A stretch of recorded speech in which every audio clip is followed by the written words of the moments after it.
ఒంటరిగా నుండి నీవే నన్ను సురక్షితముగా నివసింపజేయుదువు. దేవునికి స్తోత్రం.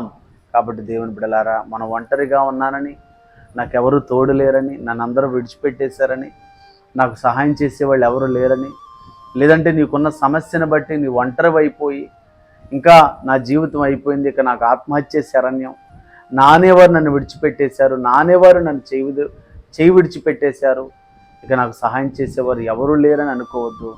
నువ్వు ఒంటరిగా ఉన్నా, నువ్వు సమస్యతో ఉన్నా, అశాంతికరమైన పరిస్థితిలో ఉన్నా దేవుడు నీకు ఖచ్చితంగా సహాయం చేస్తాడు. అటు రీతిగా ఈ యొక్క శ్రేష్టమైన సమయంలో కీర్తనలు 4వ అధ్యాయం 8వ వచనంలో ఉన్న ఆ వాగ్దానం మన జీవితంలో నెరవేరాలని కోరుకుంటూ ఈ నా మాటలు ముగిస్తున్నాను. ఈ కొద్ది మాటలు దేవుడు మనందరి వినికిడిలో ఆశీర్వదించునుగాక. ఆమేన్. మీ అందరి కోసం చిన్న ప్రార్థన చేస్తాను. పరిశుద్ధుడా, ప్రేమ కలిగిన మా తండ్రి, వందనాలయ్యా.